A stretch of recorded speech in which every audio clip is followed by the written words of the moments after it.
자, 두 번째는 AI와 빅데이터의 축산업 활용 현황 및 발전 방향이라는 주제로 경노겸 한국축산데이터 대표님께서 발표해 주시겠습니다. 경노겸 대표님을 박수로 맞이하여 주시기 바랍니다.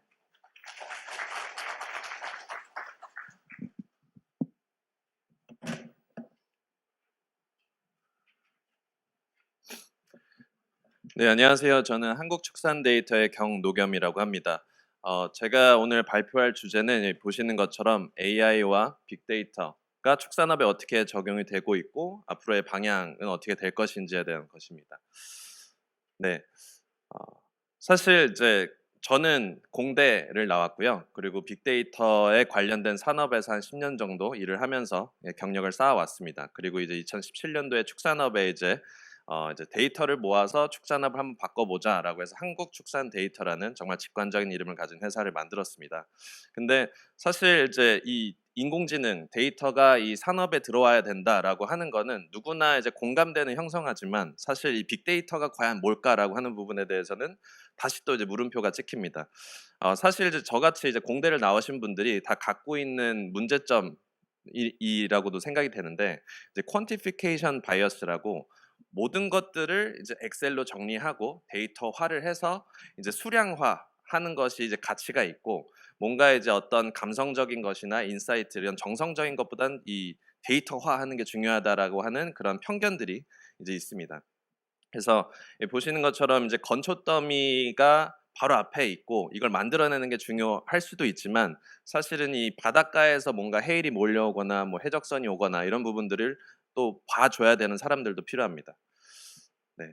그래서 이제 제가 이제 저의 이제 이 이야기를 시작하기 전에 이 빅데이터라고 하는 부분이 사실 굉장히 중요합니다. 실제로 빅데이터를 통해서 뭐 코로나라든지 아니면 어떤 뭐 식량의 문제를 해결하는 그런 사례들은 굉장히 많았고요. 근데 오히려 이 축산업 혹은 1차 산업에서는 빅데이터가 중요하고요. 그리고 실제로 이 산업에서 굉장히 축적되어 온 어떤 살아있는 빅데이터, 축산 전문가분들, 농축산 전문가분들의 인사이트가 훨씬 더 중요합니다. 그래서 오히려 이 1차 산업에서는 그런 AI를 잘 하는 사람들을 배출하는 것도 중요하지만 이미 그런 걸 잘하는 사람들 너무 많기 때문에 인사이트를 데이터와 엮을 수 있는 사람들이 훨씬 더 중요한 역할을 할 수 있다고 생각합니다. 네. 사실 이제 빅데이터 시대라고 했을 때 가장 또 큰 문제점 중에 하나는 too much information이라는 겁니다. TMI라고도 많이들 말씀하시는데 사실 너무 많은 데이터 속에서 어떤 것이 가장 중요한 데이터인가, 신뢰도 높은 데이터인가를 뽑아내는 게 다른 산업에서는 굉장히 중요합니다. 근데 네, 농축산 분야에서는 데이터가 이제 제대로 수집이 되어 있는 경우가 많이 없고요. 그리고 실제 농장주 분들이나 어떤 기업들이 본인들의 노하우가 축적은 됐으나 이거를 다른 어떤 기술과 어떤 기업과 엮어내는 부분이 많이 부족합니다. 그래서 이제 이런 부분에서 저희 한국축산데이터도 사업을 시작하게 되었고요. 결론적으로는 좋은 데이터들을 잘 수집하고 이제 축산 농가나 전문가분들과 함께 이 산업을 좀 제대로 한번 바꿔보는 게 중요하다고 생각을 하고 있습니다. 근데 아마 여기서 축산업에 관련해서 익숙치 않으신 분들을 위해서 좀 준비한 장표인데요. 축산업은 그래도 그 이 데이터를 기반으로 뭔가 만들어내는 거에 대한 희망이 있다라고 생각합니다. 그 이유는 이제 우리가 알고 있는 스마트팜이라고 하는 부분이 이제 여기 보시면 이제 축사 시설에 온도, 습도, 심지어 사료나 급수가 자동으로 이제 관제가 되고 돌아가는 이제 스마트팜 시설들이 해외에도 많고 국내에도 많이 도입이 되고 있습니다. 그래서 우리가 알고 있는 스마트팜은 어떤 시설 위주로 굉장히 자동화가 잘 되고 있는 상황이고요. 자세히 보시면 창문이 없는 농장들도 많이 있습니다. 그래서 실제로 동물들이 들어가서 계속 자기가 편안한 상태를 유지할 수가 있게 되고요. 반대로 말하면 우리 사람은 사계절을 다 누리지만 동물들은 편안한 상태를 계속 유지할 수 있기 때문에 우리나라의 뭐 농장이나 외국 농장이나 똑같은 환경을 유지할 수 있다라는 부분이고요.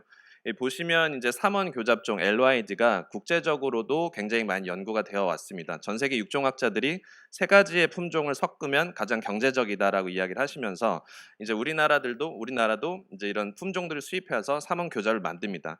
물론 그 와중에 이제 이베리코라든지 어떤 뭐 버크셔라든지 또 다른 품종들을 섞어서 또 제품 차별화도 하는 경우가 있습니다.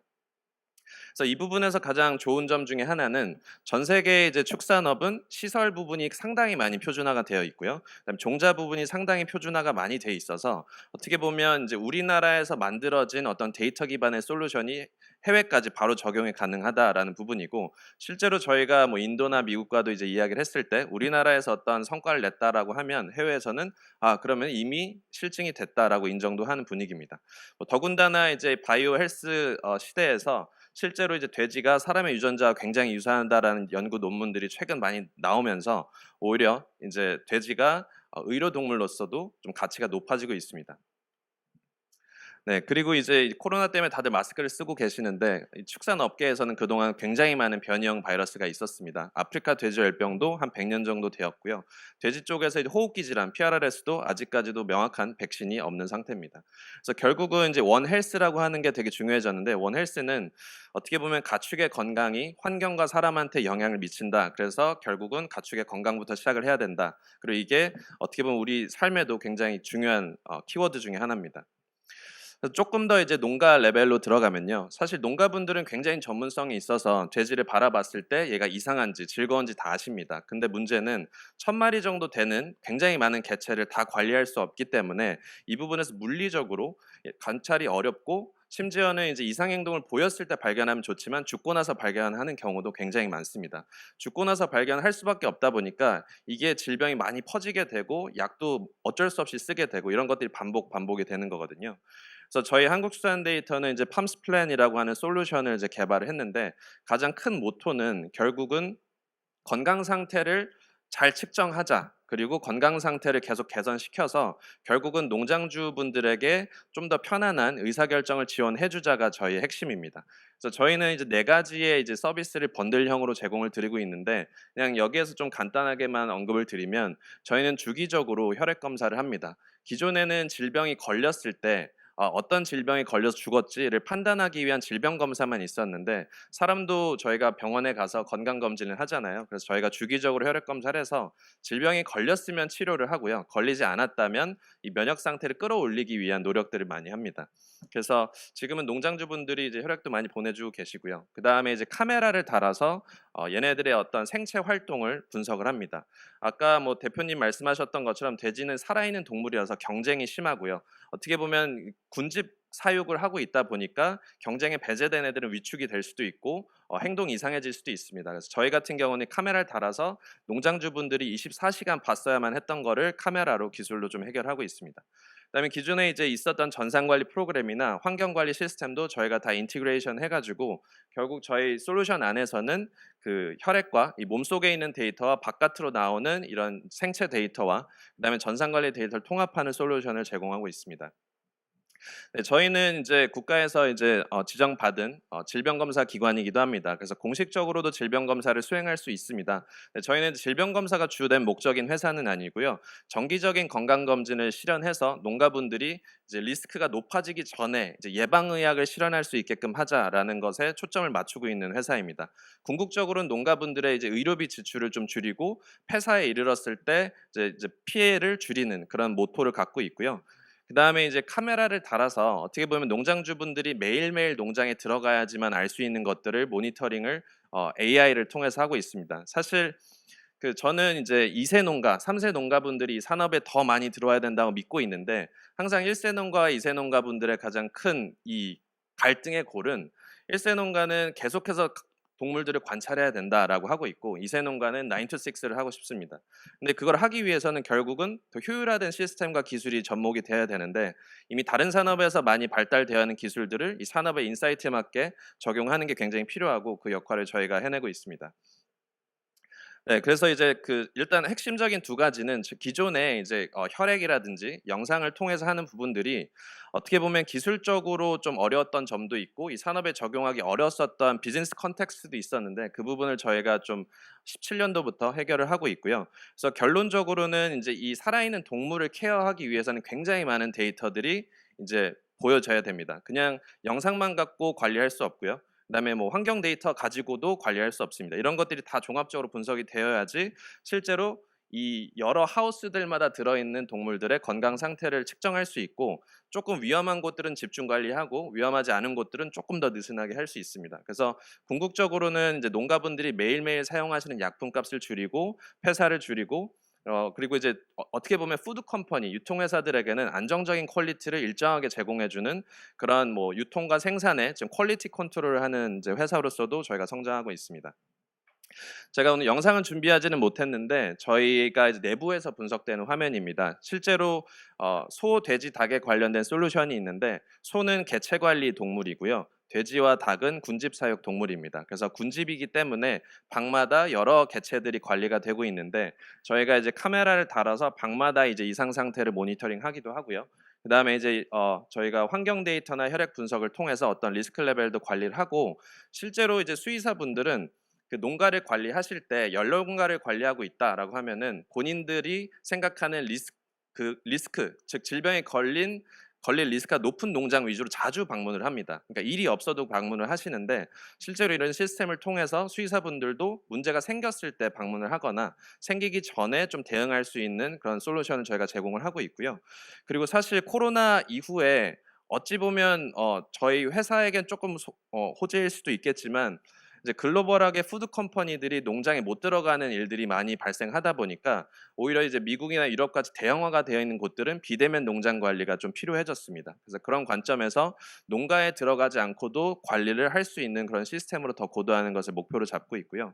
그래서 저희는 어떻게 보면 현재 농가의 사스 형태로 서비스비를 받고 있습니다. 농가의 규모에 따라서 이제 서비스료를 부과하고 있는데 결과론적으로 농가분들은 기존의 생산비에서 뭔가가 더 얹어져서 차지하는 거에 대해서는 굉장히 부담스러워하십니다. 그래서 저희는 약값을 줄이거나 폐사를 줄이거나 결국 저희가 얼마만큼의 돈이 들어갔을 때 이만큼을 더 줄여줄 수 있습니다. 심지어 뭐 유통사에게 조금 더 좋은 지급률을 받을 수 있게 해드리겠습니다라는 그런 이제 이득을 서로 나누면서 같이 가고 있고요.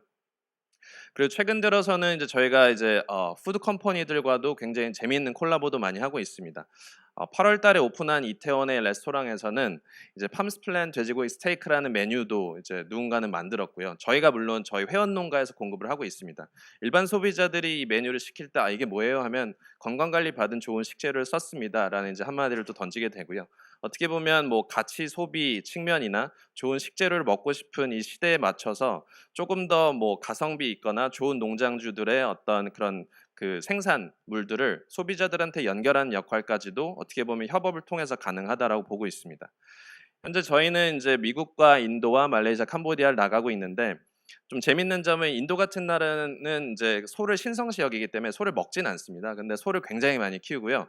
아마도 제가 알기로 전 세계 소고기 수출량 1, 2위를 갖고 있는 나라고 또 우유도 굉장히 많이 생산을 해서 전 세계 1위의 우유 생산국입니다. 저희는 지금 이제 인도 같은 경우에는 이제 인도 정부가 땅과 소를 제공해주면 저희가 소를 건강 관리해서 이제 좋은 우유를 생산할 수 있게 도와드리고 있고요. 미국 같은 경우에는 푸드 컴퍼니들이 갖고 있는 수십 개 농장들을 관제하면서 어떻게 보면 애니멀 웰페어와 다른 섹션인 애니멀 헬스케어 프로덕트도 같이 이제 브랜드 콜라보 논의하고 있습니다. 그래서 저희가 사실 그리고 있는 그림은 저희는 이제 기술 회사입니다. 그래서 기술 회사로서 농가분들에게 제대로 된 모니터링 건강 관리 솔루션을 제공하는 것이고요. 그리고 이제 가축이 건강하게 길러졌을 때 그 이득을 얻어가는 게 단순히 농장주뿐만 아니라 유통사 소비자들까지도 이런 걸 다 완성할 수 있는 푸드 플랜을 저희가 일조할 수 있는 기업이 되는 게 목표입니다. 네, 저희는 이제 최근에 그 유엔에서 지정한 이제 지속 가능 개발 목표에 부합하는 이제 임팩트 펀드도 이제 유치를 하였는데 사실 저희가 이제 추구하는 거가 이제 유엔에서 제시한 목표와 지속 가능 개발 목표와 부합합니다. 일단 축산업 하면 이제 귀농이란 말이 안 떠오를 만큼 3D 업종이라 많이 생각하시는데 이런 기술을 통해서 좀 더 편안하고 좀 더 제대로 관리할 수 있는 지속 가능한 축산업도 저희가 그리고 있고요. 그다음에 여기서 잘 길러진 축산물들을 소비자들이 안전하게 먹고 싶어하는 그런 니즈도 만족시키고 싶고 어떻게 보면 축산업에서 사실 되게 고되다라는 이미지가 되게 큰데 여성분들의 참여 기회도 확대할 수 있는 귀농으로도 갈 수 있는 모델도 저희가 만들고 싶습니다. 네. 그래서 저희 회사가 이제 추구하는 가치는 아마 여기 계시는 분들도 좀 공감을 해 주셨으면 하는 가치인데요. 결국에는 이제 굉장히 좋은 기술들이 많았고 이런 디지털 헬스케어 기술들을 이 산업에 적용시키자라는 부분이고요. 그리고 이 기술을 통해서 가축의 건강이 사람과 환경에 영향을 미치는 것은 누구나 아는 사실이지만 이걸 제대로 해내는 곳이 없습니다. 그래서 되게 컨셉추얼한 레벨의 정책들만 있었지만 어떻게 보면 이를 좀 현실적으로 해결할 수 있는 솔루션들을 뭐 저희도 만들고 있고 다른 분들도 같이 만들어 나가는 생태계가 구축이 되면 어떻게 보면 우리가 와인을 마실 때 와이너리가 어디냐를 묻듯이 이제 어떻게 보면 농장이 잘 관리가 됐을 때 어디서 생산된 고기냐라는 부분도 이런 시스템을 통해서 만들어질 수 있을 거라 믿습니다. 네. 그래서 사실 시간이 타이트해서 이 정도 준비를 했는데 일단 저희 회사가 그리는 그림은 일단 원헬스는 굉장히 중요한 가치고요. 그리고 원헬스를 이루기 위해서 저희 한국축산데이터는 가축의 건강 관리에 좀 초점을 맞추고 있습니다. 그래서 결국은 가축의 건강 관리도 추상적일 수 있지만 이거를 시스템화하고 사업화하고 동참하는 농가분들과 이제 유통사분들과도 함께 해서 좀 글로벌하게 데이터 기반의 축산업을 이제 널리 퍼뜨리는 역할을 하고자 합니다. 조금 더 자세한 내용 이따 토론 때 또 말씀드리겠습니다. 감사합니다.